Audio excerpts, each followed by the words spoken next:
కాకినాడ రామారావుపేటలో గల శ్రీ శంకర మఠంలో శంకర జయంతి కార్యక్రమం ఘనంగా ముగిశాయి. రెండవ రోజు స్వామివారికి అభిషేకాలు, విశేష పూజలు నిర్వహించారు. శంకర జయంతిని పురస్కరించుకుని స్వామివారికి గ్రామోత్సవం నిర్వహించారు. పల్లకిని పూలతో అందంగా అలంకరించి శంకరాచార్యుల చిత్రపటం పల్లకిలో ఉంచి ఊరేగించారు. ఊరేగింపులో పెద్ద సంఖ్యలో మహిళలు పాల్గొని జయ జయ శంకర, హరహర శంకర అంటూ ముందుకు సాగారు. శంకర మఠం వద్ద ప్రారంభమైన స్వామివారి ఊరేగింపు సిబిఎం సెంటర్ సుబ్బయ్య హోటల్ మీదుగా తిరిగి శంకర మఠం చేరుకుంది. కార్యక్రమంలో శంకరాచార్యుల విగ్రహదాతల కుటుంబ సభ్యులు చిలుకూరి భాస్కర శాస్త్రి, సుబ్బలక్ష్మి దంపతులు, వారి కుమారుడు అభిరామ్ పీటలపై కూర్చుని స్వామివారి పూజా కార్యక్రమాలను భక్తి శ్రద్ధలతో జరిపించారు. ఆలయ అర్చకులు వెంకటేశ్వరరావు, అభిల సారథ్యంలో వేద పండితులు కడియాల గోపాల శాస్త్రి, గరిమెళ్ల శర్మ, పవన్, ఆది శంకరాచార్యులకు పంచామృతాభిషేకాలు, ప్రత్యేక పూజలు జరిపించారు.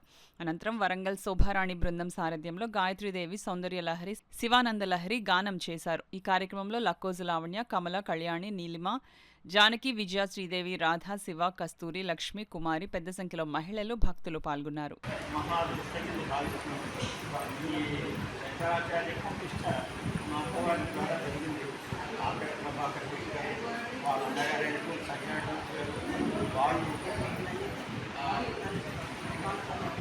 పన్నులు ప్రతిష్ఠ చేశారు.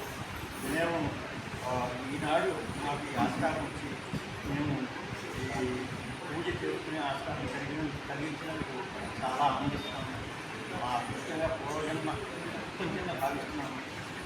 ఈ శంకరమఠం ఈ లేడీస్ ఆధ్వర్యంలో వచ్చిన తర్వాత చాలా బాగా చేస్తున్నారని వాళ్ళ యొక్క పిల్లలు, మనవాళ్ళు ఆయనకి శంకర జయంతి రోజున అభిషేకానికి, అలాగే అన్నదాన కార్యక్రమాల్లో కూడా వాళ్ళ కుటుంబం అంతా పాల్గొని ఇప్పటిదాకా కూడా ఈ కార్యక్రమాలన్నీ చేస్తున్నారండి.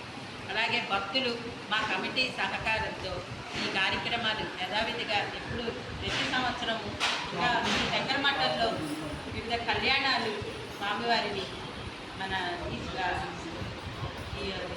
కార్తీక మాసంలో మహాశివరాత్రి రోజు అలాగే మన సుబ్రహ్మణ్య స్వామి, తర్వాతనేమో మన గోదాదేవి కళ్యాణం, ఇలాగ చాలా రకాల కళ్యాణాలు దేవుళ్ళు జరుగుతున్నాయి.